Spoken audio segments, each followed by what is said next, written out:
Good afternoon, everyone. We're going to get started in just a few minutes. So hang tight, and we'll get started shortly. Thank you.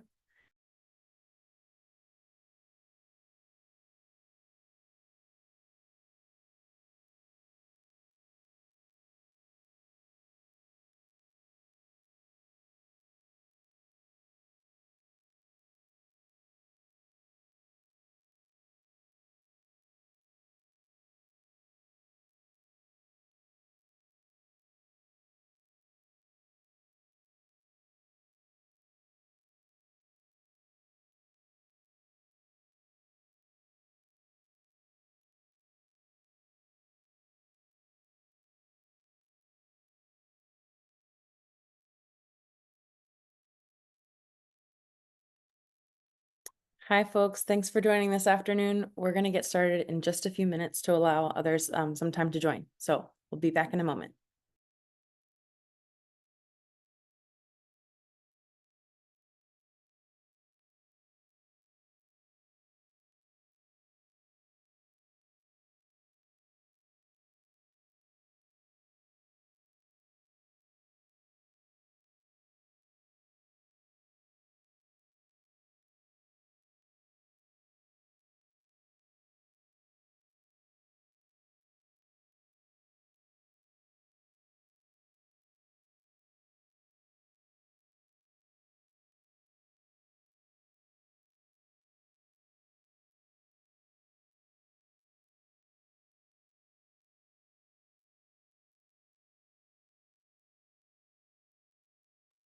Okay, good afternoon, everyone. Thank you so much for joining our emergency summit this afternoon.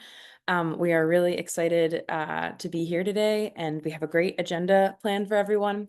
I just wanted to start out. My name is Amy Salata, and I'm our Outreach and Advocacy Manager at the Student Borrower Protection Center. So excited to have you all here today. Just a note on some housekeeping items. Thanks to all those who submitted questions ahead of time during their Zoom registration. We really appreciate those, and they'll be used to inform the discussion today. If you have questions during the event, you can put them in the Q&A feature at the bottom of the Zoom screen, and there will be time at the very end of the event to answer some of those questions. So we'll try to get to as many as possible, but you can add them there in the Q&A feature. And so without further ado, I'd like to introduce Mike Pierce, our Executive Director at the Student Borrower Protection Center, to kick us off. Thank you. Thank you so much, Amy, and thank you everybody for joining us today. As Amy mentioned, my name is Mike. I work at the Student Borrower Protection Center, and I have been in this fight with all of you for a long time now. We have watched dark days under the first Trump administration, under Secretary Betsy DeVos, when the government shoveled money out the door to for-profit colleges and people got ripped off across the country. We also fought together to deliver student debt relief to more than 5 million people under the Biden administration, doing things that nobody thought was possible, and also taking big fights all the way up to the Supreme Court. Today, we're not here talking about how to change the world together. We're not here talking about how to cancel student debt for everybody. Of course, that's still our priority. Of course, that's still our North Star. We want to live in a world where college is free and there is no student debt. But today we're here to talk about something that's much more immediate. We're here to talk about the war on working people with student debt that's coming out of Washington and coming into our communities. That is a different fight than one we've ever faced before. We are watching the federal regulators and the government agencies that are responsible for protecting our rights be torn down to the foundation. I'm thrilled to be joined here by this incredible set of experts and advocates who have come out of the administration, leaders from the Consumer Financial Protection Bureau and the Department of Education, who were responsible for helping deliver debt relief to people and protect borrowers' rights. This is an uneasy moment for people with student debt. We've spent a lot of time talking about how the student loan system is broken, how the Department of Education has failed us, how the Office of Federal Student Aid can't be trusted. And now we're in the position of having to advocate for the continuation of those agencies that have wronged millions of people for decades. That's because the absence of government in our lives, the absence of public power to defend us against private power, is a real problem for everybody. It means that people with student debt who are lied to by MOHELA won't be able to ask the Consumer Financial Protection Bureau for help. It means that people that are steered into A high cost private refinance loan by SoFi or Sallie Mae won't be able to go to a federal regulator for help. It means that people who have a right to public service loan forgiveness won't have the ability to enforce those rights using government administrative tools like the Federal Student Aid Ombudsman's Office as a resource. That's because just last week, the federal government fired half of the employees at the US Department of Education. So we're going to talk about all those things, but we're going to talk about them in a way that we hope feels real for everybody that's here as we're working with our members, membership organizations, our partners with members across the country, as you're working with members of your organizations and communities across the country. I think it's important to talk about why government matters, why public power is there to protect us from corporations who want to cheat us out of our money, whether that's for-profit colleges or big student loan companies or big banks. And today's conversation is really going to be deeply rooted in that fight, the fight to protect our public institutions, but also to protect ourselves. So with that, I am going to welcome you here one more time, just say thank you on behalf of the Student Borrower Protection Center and all of our partners. And I'll hand this back to Amy. Thank you so much, Mike. Up next, we have Persis Yu, our Deputy Executive Director and Managing Counsel at the Student Borrower Protection Center. Thanks so much, Persis. Take it away. Hi, everybody. Thank you so much, Amy and Mike. I'm really glad that this many people have decided to join us today to hear about the state of student debt. I think this is an incredibly important conversation to be having. This is an incredibly important time to be standing up for student loan borrowers. And I'm very grateful for our guests, who I will introduce in just a minute, for joining us to tell all of you about what they are seeing from their perspectives. It is as true now as it has ever been that addressing the student debt crisis is a critical racial and economic justice issue. Student loans, as we all remember, were created to be a tool of social and economic mobility, to allow families, regardless of race or economic status, to unlock the promise of an education.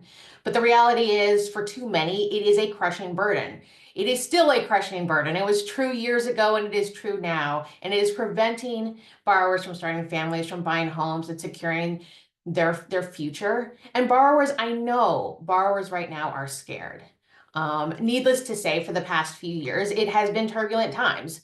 Not just right now, but over the last few years, we have had some real highs and lows. I reflect back on just a few years ago when President Biden announced widespread relief for tens of millions of student loan borrowers. This relief would have freed tens of millions of borrowers from their debt, which would have disproportionately benefited borrowers of color and borrowers in default. Tens of millions more borrowers would have been closer to having paid off their debts. But what we saw was, in the wake of this jubilant effort to, help millions of people, corporate and right-wing interests abused a corrupt judiciary to rip that relief away from borrowers. They put the interests of the lenders and the servicers that Mike mentioned above the financial well-being of student loan borrowers. Those same interests proceeded to block every single effort by the Biden and Harris administration to provide relief for hardworking Americans. I want us to spend a minute talking about the SAVE plan, which would have been the most affordable repayment plan for millions of borrowers. In fact, 8 million borrowers had enrolled in the SAVE plan. It would have protected more income. It would have ensured that balances didn't balloon because of unpaid interest. It would have provided cancellation sooner to borrowers who were paying over 10 years or longer, for folks who took out smaller amounts to begin with. But then what we saw two coalitions of AGs from Republican states challenge that action. They challenged that action. They said that the administration didn't have the legal authority to do the thing it had been doing for the last 30 years and provide borrowers with lower monthly payments that would result in cancellation. And as a result of an injunction by the Eighth Circuit, millions of borrowers' lives were thrown into chaos. And I know that many of the people on this webinar right now were among those who were affected by that, among those who did not know where to turn or how to make their monthly payments. But now what we see is that the Trump administration has come in and is truly dismantling all of the protections for student loan borrowers. As we saw in the last few weeks, purportedly in response to this Eighth Circuit injunction, they have pulled down not just the SAVE plan, but all income-driven payment plan applications, which is preventing people from getting onto any income-driven payment plan, preventing folks from making progress towards public service loan forgiveness, particularly those who are put in the SAVE forbearance, which wouldn't count towards public service loan forgiveness. It is preventing many of the people who we know just lost their jobs, whether from the government or because they work for public service agencies with grants with the government, or just because of the downfall of the economy in general, that those folks are unable now to change their payments to reflect their current income situations. And we know that many people are very panicked about this situation and don't have, and the government's not giving them good answers of where to turn. So I want to mention that the Student Borrower Protection Center thinks that that is illegal. And so last night we did file a lawsuit on behalf of AFT and the American Federation of Teachers and its members to challenge that action, blocking borrowers' access to public service loan forgiveness, to income-driven payment, and the downstream ability of folks' ability to access public service loan forgiveness. Because we think that the administration needs to turn those programs back on for the millions of borrowers across the country. More than just the SAVE plan and income-driven payment, we have seen them at large dismantle the systems in place to protect consumers, and in particular, student loan borrowers. As you heard Mike talk about, they have shuttered the Consumer Financial Protection Bureau, and they fired the CFPB student loan ombudsman, Julia Barnard, who's going to be joining us in just a minute. In addition, they have, while Project 2025 has threatened to abolish the Department of Education, we know that only Congress can actually abolish the Department of Education, but they're doing so from the inside out. And last week we saw them issue an action which reduced the force by 50%. And that is going to have huge downstream effects for millions of people's lives. And importantly for student loan borrowers. So with that, I'm going to introduce the panelists that we have with us today. Our first panelist, Caitlin Vitez, is the Higher Education Liaison at the Department of Education's Office of Communications and Outreach, where she connects colleges, associations, advocacy groups, and other post-secondary stakeholders to the work of the department. Some of her major initiatives during her 3 years of service at the Department of Education include outreach to students affected by last year's troubled FAFSA rollout, which I'm sure you all remember, supporting student loan borrowers as repayment resumed, and advertising public service loan forgiveness during the special waiver period. She joins us here today. We're very grateful to have her here. She joins us here today in her personal capacity as an employee who was affected by the reduction in forced layoffs announced just last week. Thank you, Caitlin, for joining us. Also joining us is Julia Barnard, as I mentioned, who is the student loan ombudsman and advisor to Director Chopra at the Consumer Financial Protection Bureau.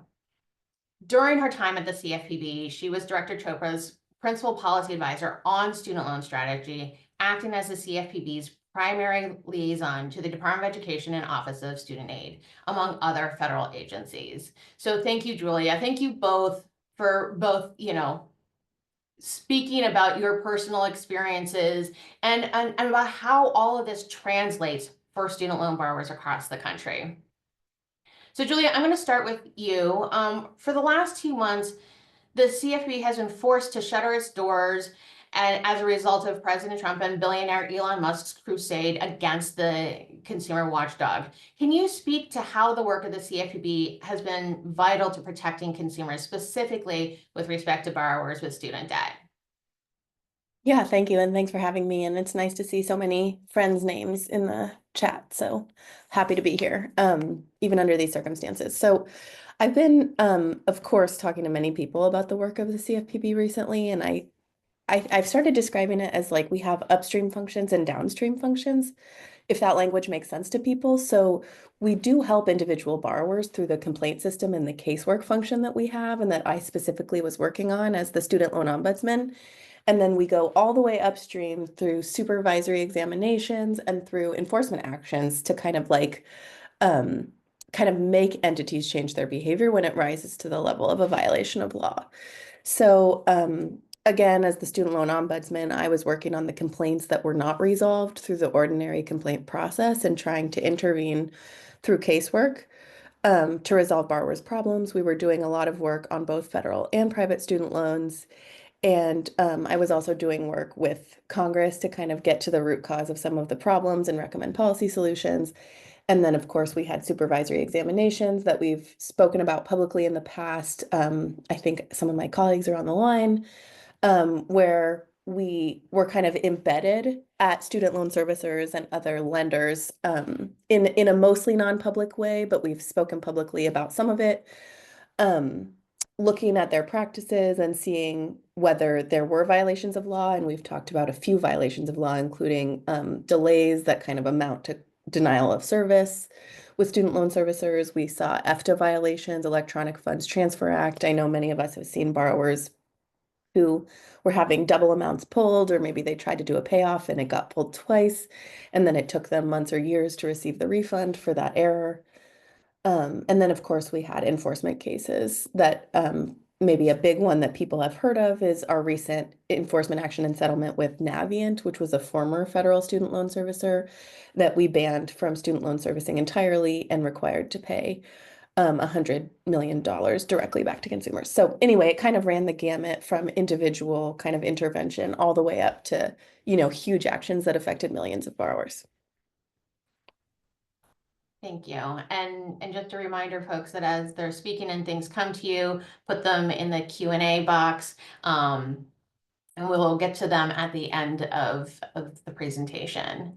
So Caitlin, for you, last week's news on the mass layoffs at the Department of Education has only exacerbated the chaos that millions of students and borrowers and their families have been feeling over the last couple months of the Trump administration. The announcement that Secretary McMahon was laying off 50% of the department's workforce came even after a reduction of 20% from earlier efforts to purge federal workers earlier this year.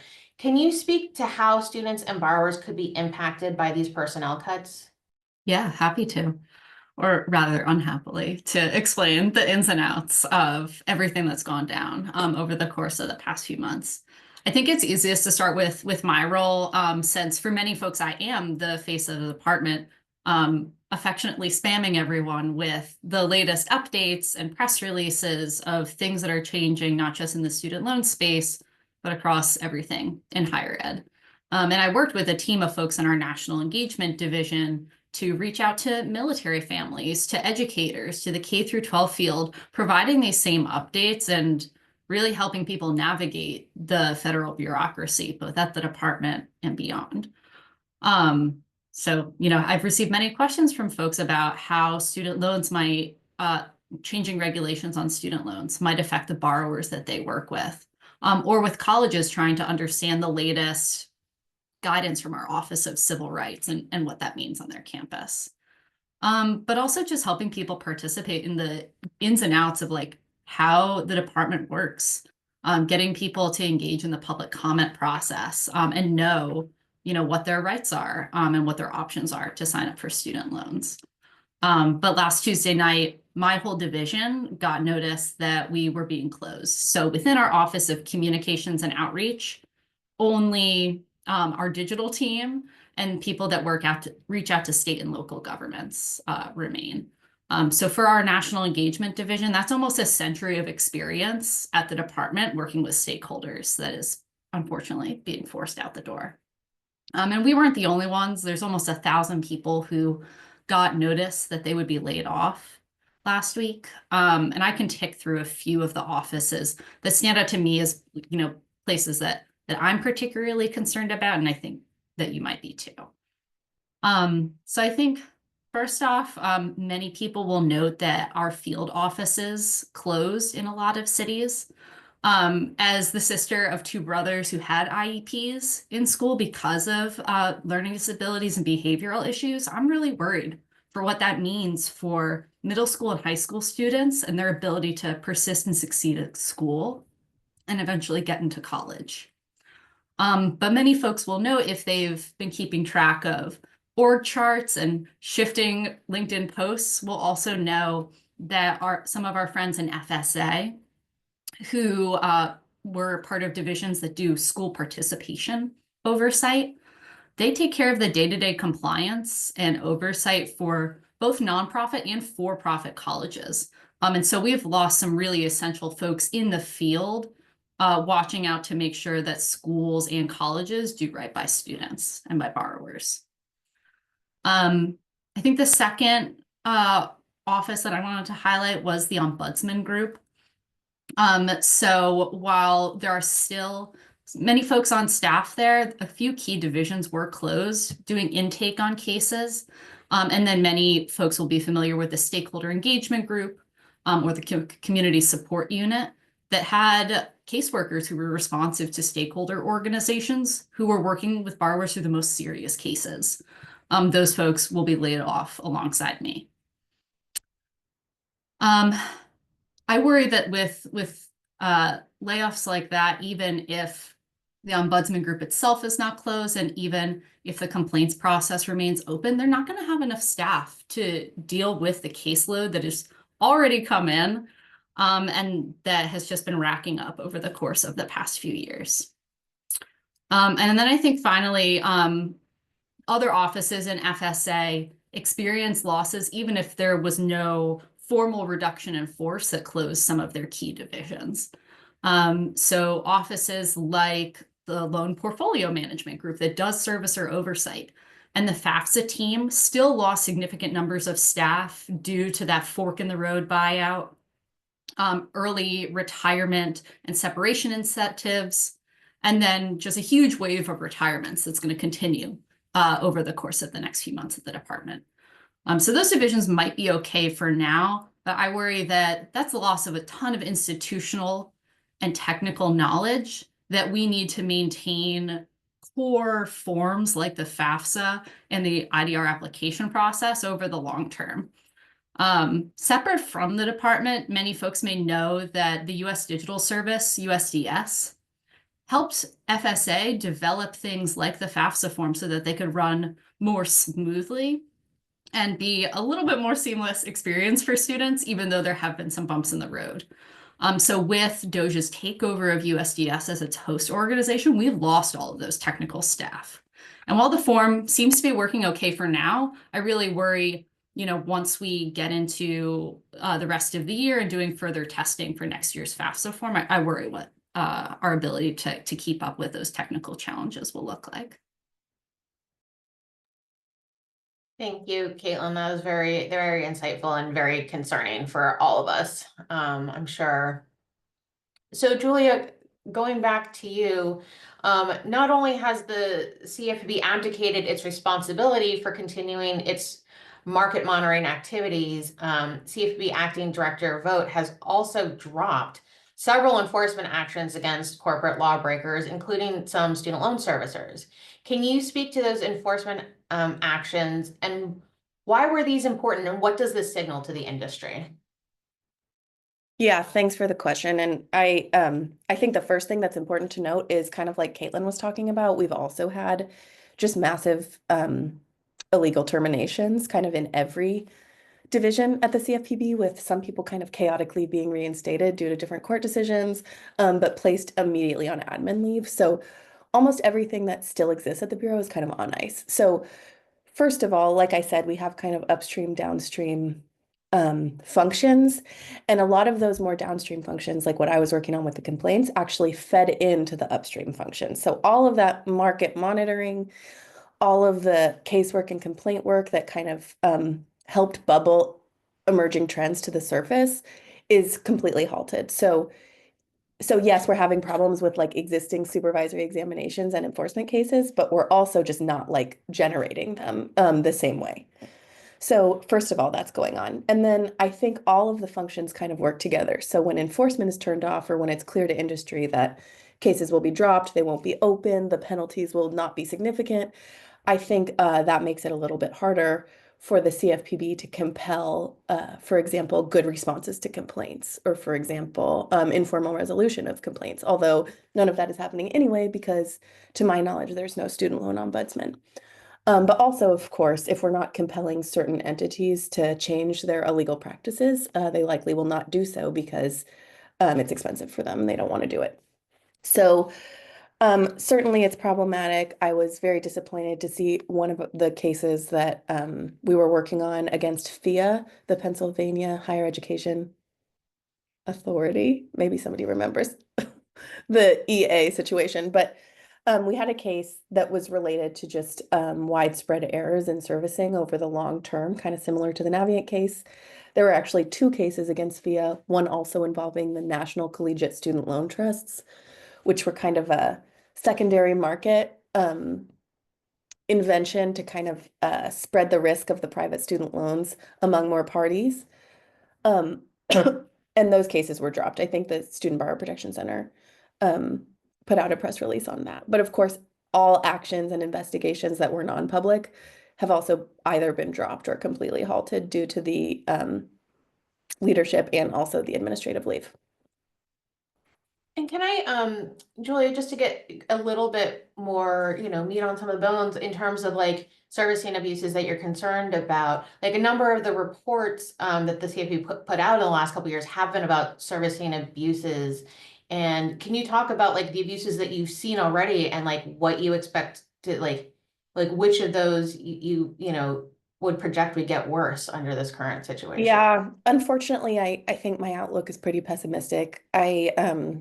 The Student Loan Ombuds has a report every year, so I published a report last November that talked about the top issues we were seeing. I think everybody on this call probably could name what they are. The number one issue we saw was payment processing errors. Like I said, literally people just not being able to make a payment. We had one borrower who said their servicer said they had to send cash in the mail, like just really weird stuff. People's payments being pulled twice, auto pay going to the wrong account or not ever happening, payments being pulled but not credited, just like really chaotic stuff. I think certainly servicers have argued for a long time that it was too hard and too expensive to fix those problems. And now, if they're not being compelled to do so, I doubt it's going to get better. I know Caitlin could probably speak to this better, but I know that the entire department, I believe, on top of servicer accountability at the Office of Federal Student Aid was fired as a part of the mass terminations last week. So that's certainly concerning. Like I said, everyone at the CFPB is on admin leave. So yes, I am worried that things are going to get worse. So you asked what are the exact servicing errors? So yeah, I think the payment processing, I think we've talked about this at the CFPB, the just really, really long paperwork delays, and that goes for PSLF and IDR. And any program that requires borrowers to submit any paperwork at all, sometimes that could take months. And we have called that an abusive or unfair practice in the past. And I think it certainly is. And we know, for example, that I think processing is already turned off for a period longer than 30 days. And we know that IDR is just completely off. So I do think that the whole system, unfortunately, the doom loop is expanding like a black hole, unfortunately. Sorry to be pessimistic. I mean that's real. The doom loop. Caitlin, Julia mentioned, I don't know, do you have any response or any thoughts about like from the Department of Education, which are the divisions that would have handled either like the servicer pieces or the borrower complaint piece of that, and how that's been affected by these announcements? Yeah, I mentioned earlier that the Office of Loan Portfolio Management did see, the wave of retirements and people being put on admin leave across all of their offices. More specifically, it does look like the Vendor Performance Division was affected as part of the layoff notice. So that's the sort of like direct oversight of the student loan servicers. But I will point out too that like offices like the Ombudsman Group The offices that, you know, did communications within FSA that also had cuts, they perform a role in vendor oversight as well by listening in on conversations and complaints that people have and flagging common issues. So like there's certainly all sorts of metrics from topics on social media with vendors, with complaints that are submitted that help keep tabs on the market. And those services I would expect to not be as robust as they have been the past couple of years, where like metrics on service or performance were really critical as repayment resumed and the department worked with servicers to work out the kinks. All right, so this question is for both of you, but without a functioning CFPB and an apparent gutting of the Department of Education, many of our partners and borrowers are concerned that there just is nowhere now to turn to submit complaints or ask for help. What advice do you have for people? Yeah. I'll put in my 2 cents and then I know other folks have ideas on what folks should do. But we still have a way for borrowers to submit complaints on our website, even if there are less staff to actually work on processing those. I think it's really critical that folks submit a complaint and pursue any other options that are available to them to get the help that they need. Just because we can't have the Cadillac of customer service doesn't mean that borrowers should be shy from asking for help from the department to get resolution on their loans. So if folks go to the feedback center and submit a complaint that way, that gets them into our system and we're able to flag any issues that are coming up.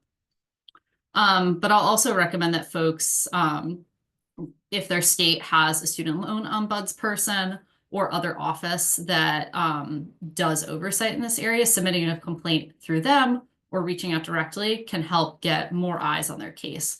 So even if FSA isn't able to get back, these state officers may have their own authorities and resources to help borrowers. Totally agree, would echo what Caitlin is saying. There's some legal entitlements for borrowers, including the availability of the CFPB Student Loan Ombudsman and the FSA Student Loan Ombudsman. So I think people should not hesitate to continue to pursue those options, even if they're not working. And in the CFPB's case, if borrowers input everything carefully, no typos, like we're in a bad situation, but if there are no typos, then some things might proceed automatically and complaints can get sent automatically to servicers. And often we do see resolution just in the normal process. So I would encourage people to continue to take advantage of that. Agree with Caitlin about the state student loan ombuds. I see many of them are on this call. They're wonderful. They're great at casework. And I think they are a really important avenue in the years ahead. And then I also think that, you know, congressional representatives do casework. They referred cases to the CFPB, for example, often. And I think borrowers should reach out directly for service. Thank you, guys. This was so incredibly informative, and we appreciate you guys taking the time. We know that it is both personally and professionally challenging. And so for everyone on the call, don't worry, they're not quite going away just yet. Please continue to put your questions in the Q&A function. But we're going to now turn this back over to Amy for some more words about what borrowers can do next. Yes, thank you all. That was amazing. One moment while I just remove some pins. Okay, thanks everyone. Next we have SBPC's Policy Director, Aisa Control-Ibanez, who's going to share some opportunities for folks to get engaged here. So Aisa, thanks so much for joining us today. Thank you, Amy, and just want to echo the note of appreciation for Julia and Caitlin for joining us today. And just want to recognize that, like, in addition to all of the amazing work y'all do, like, you have been also personally impacted by all of this terrible stuff coming out of the administration. So just want to name that and just share my personal appreciation for the both of you for joining us today. I think that the conversation that just concluded now really underscores just how high the stakes are for millions of student loan borrowers and their families. We have really seen this administration take unprecedented steps to break the student loan system and ultimately leave borrowers in the lurch. As Persis had mentioned, the administration's decision to essentially interpret the Eighth Circuit decision in such a maximalist way was really just one example of their kind of overarching calloused agenda that we are seeing, coming out of this administration. I wish we could say that the executive actions coming out of this administration are the only fight. Unfortunately, they are not. And so what we wanted to also kind of give a very brief overview of is kind of the threats to student loan borrower protections and other kind of financial aid programs that folks rely on within the context of conversations happening in Congress right now, because unfortunately there are very real and live conversations in the Republican majority of Congress that are actively looking to further push borrowers further into the red. And so just as a very, very brief overview, we know that Republican members of Congress, both in the House and the Senate, are actively looking to cut at least $330 billion in critical education programs that students and families rely on. And all of this would be done to pay for over $4.5 trillion in tax cuts for billionaires and big corporations. Last month, we saw the House and Senate kind of move deferring budget resolutions that would ultimately unlock kind of the expedited pathway that they could work to get this legislation passed. In the Senate, we saw policymakers pass a $340 billion kind of skinny budget resolution that would have provided funding to select priorities within the Pentagon and border security. In the House, policymakers passed a massive budget resolution, what President Trump has deemed as his one big beautiful bill approach, that would ultimately deliver that large $4 trillion in tax cuts, as well as fund other priorities of the president's agenda. And we fully expect that when policymakers return to Washington next week, that they will need to determine kind of what pathway is going to win out, whether it's the Senate version, the House version, but regardless of what strategy ends up being decided, the bad news is that both strategies include massive cuts to the student loan programs, to the student loan safety net, and are going to have massive ramifications for folks who are just trying to make ends meet and pay for college or stay on top of their student loan debt.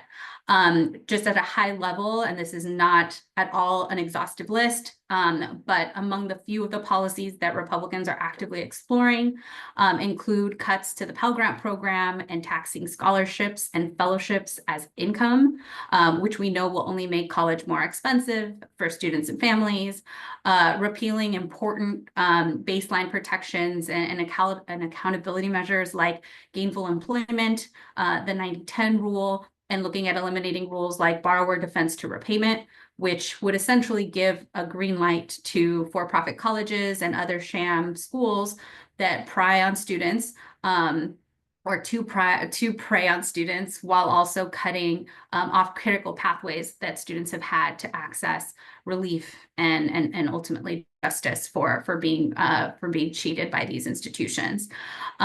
Some of the largest chunks of savings that folks are actively targeting include the student loan program itself, and the safety net protections that Persis had mentioned, that many borrowers have relied on for decades.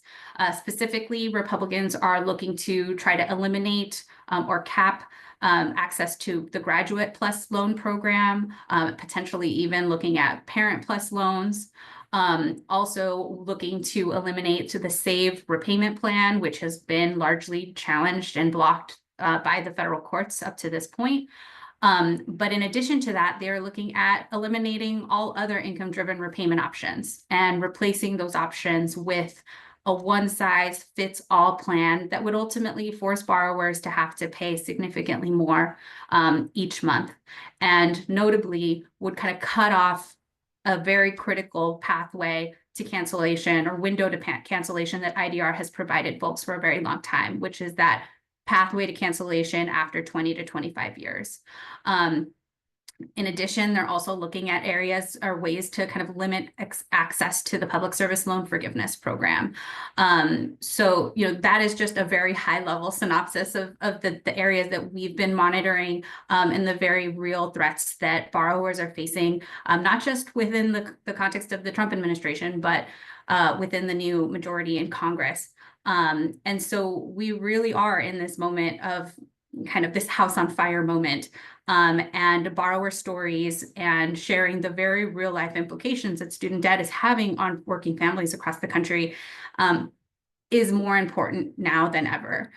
So the Student Borrower Protection Center has pulled together a messaging toolkit and resource that we would be happy to share as a follow-up resource for folks on this call, for partners that want to use this language to help inform grassroots mobilization efforts that they might have, or that y'all might have with your members or with your clients, to really encourage borrowers to reach out to their members of Congress to share their stories and demand that they push back against these cuts, and to protect borrowers, not the billionaire donors that have continued to essentially dominate this administration thus far.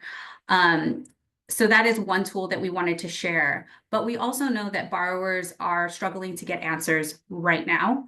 And as Julia had mentioned about the ramifications of the shuttering of the CFPB, as Caitlin had mentioned, yes, like there are still avenues to submit complaints, very unclear whether or not there will be staff to be able to process that. We have been putting our brains together on ways to support borrowers who need answers and who want to make sure that they are reaching out to their policymakers and demanding their support and their assistance in this time. So this is why we at SBPC have created the Protect Borrowers Congressional Casework Tool. And I'm going to ask folks to bear with me 1 second as I try to share my screen, because we would love to kind of go through this we hope it's a very simple and self-explanatory tool that folks should feel free to refer borrowers to, the goal of the tool is to just really give an overview to borrowers on how they can open up a constituent casework file with their members of Congress. As a reminder, and Julia had mentioned, congressional offices have entire teams of constituent caseworkers. They are specifically tasked with helping constituents solve issues that they might be having related to a federal agency.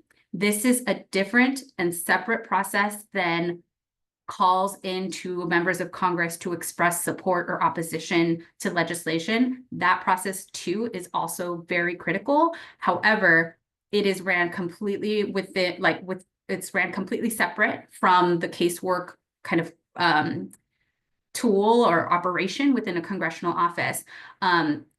Congressional offices, House, Senate, Republican, and Democrat alike, all closely track the number of cases that are opened, the number of cases that are processed and closed within their office within a given term, within a given year, and largely tout the relief that they've been able to process for constituents through casework as a metric to demonstrate their local impact and their ability to fight and ultimately deliver for their constituents.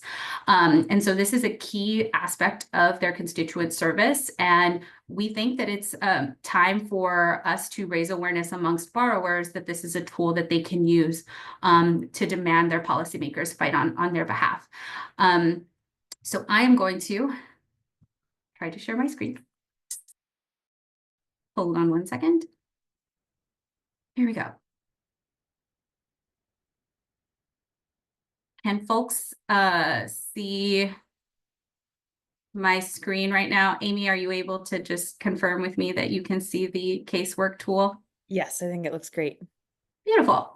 All right, everybody. So this is our Protect Borrowers Congressional Casework Tool. It can be accessed at protectborrowers.org/protect borrower's congressional casework tool. We will also make sure that the URL is included in the follow-up materials.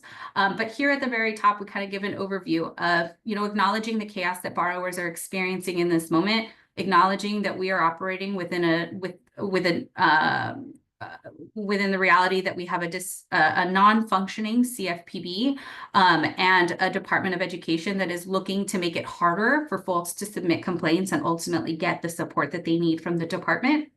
And so here we have kind of an outline of, what constituent casework is and the types of challenges that borrowers might be having that could potentially qualify as a potential casework issue.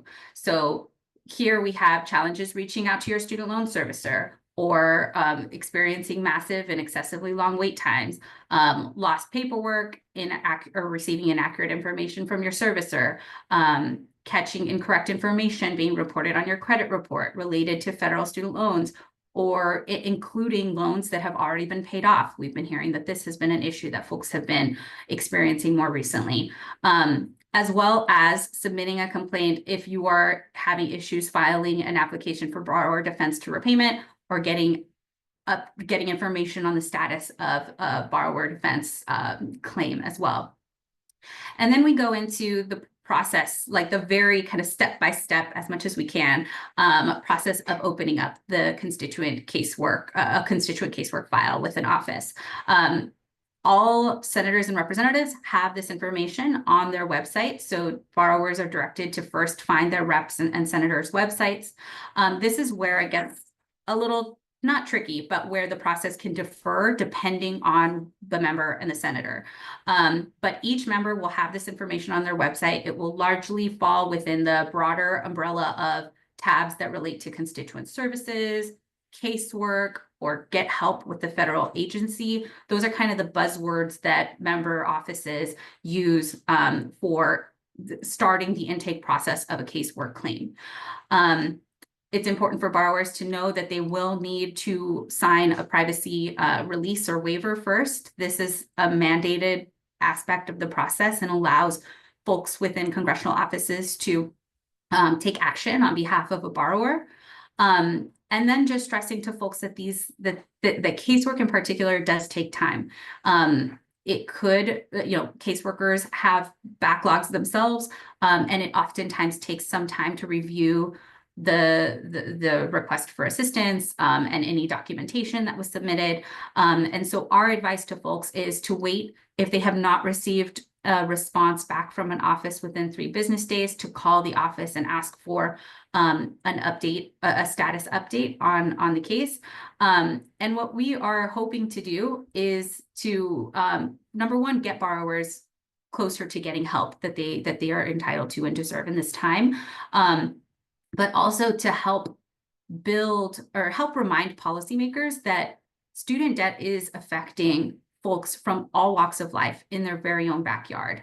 And if they are unwilling to accept that from the broader advocacy efforts that we've had in sharing stories, that it is our hope that by getting, incoming from constituents directly affected and requesting their help, that it can be an eye-opening experience and lesson for policymakers and on the need to continue to fight for borrowers, continue to push the administration, whether they're Republican or Democrat, to ensure that this process, that the system is not, pushing millions of working families further into debt. And then towards the bottom of our tool, we have our helpful reminders. So reminding folks that casework will only be opened and processed if the borrower is a constituent of that representative or of that senator. And that, reminding folks that that casework is only pertains to issues that folks are having with a federal agency or with federal student loans.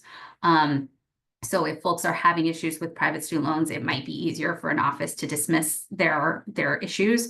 So want to make sure that we are being clear with folks on expectations on that front. And then making it clear that issues dealing with a local or state agency is not really suited for congressional casework issues in particular. And so what we are asking folks is for help, help in helping us spread the word about this resource and this tool, and encouraging folks to open up cases. And when they do, go on social media, share their story, tag their members of Congress, and include our hashtag Protect Borrowers Now, so that we can start building momentum and using this as kind of a dual track advocacy effort to make sure that members of Congress are doing what they need to do to fight for borrowers. So with that, I will turn it back to my amazing colleague, Amy. Thank you so much, Aisa. That was wonderful. All right, thanks everyone for submitting questions via the Q&A feature at the bottom of your screen. We are now going to get to answer some of those questions. So right from the beginning, these will be posed to different folks that have been on the call. And so just, turn your camera on and answer as you see fit. So first, this first question is for Persis. So someone asked, you filed a lawsuit on behalf of AFT in connection with PSLF. Any plans to file on behalf of the 8 million or more enrollees of the SAVE program? So this is a really excellent question. And so the lawsuit was brought on behalf of AFT but it is importantly challenging the Department of Education's illegal closure of the repayment plans.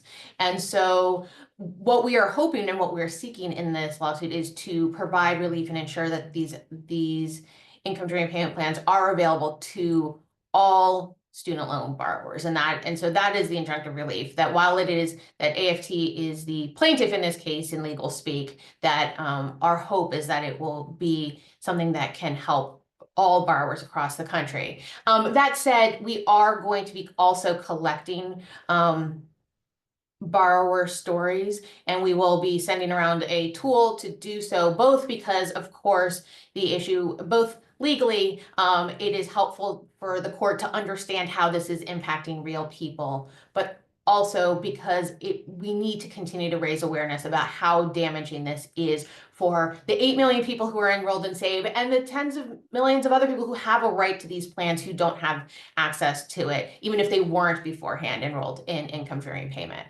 So I think that's an excellent question. Thank you, Amy. Thank you so much.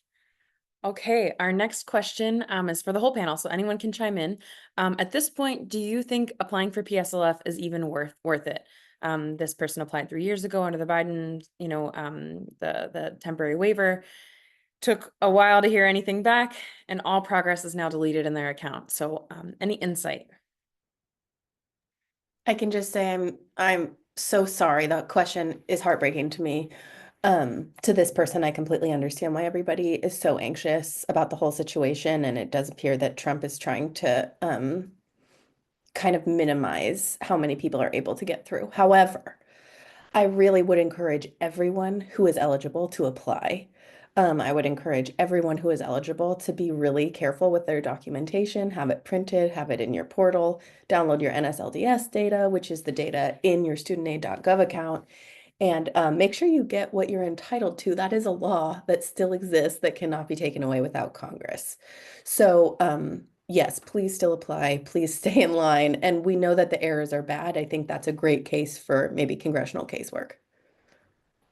Yeah, I'm going to jump in. I completely second everything that Julia said. I think this is, frankly, it's hard to know exactly why those payments are disappearing right now. And so, yes, please reach out to your congressional office. Please reach out to us. I'm curious, I don't know if that is actually a policy or a service for screwing up, because honestly, both seem possible, right? And that's like, unfortunately, the world that we live in. Is it a problem that because somebody messed up, or is it a problem because the administration is doing something bad? And we know that there is hostile intent on public service loan forgiveness. It didn't even mention, because there's too much to mention right now, of course, the really terrible executive order that Trump signed just a couple weeks ago, directing the Department of Education to limit public service loan forgiveness from organizations that engage in activities that basically he doesn't like. And so we know that there is a lot of anxiety, but it is absolutely true that it is the law of the land right now, and we need borrowers to be, I mean, first of all, we need public service workers.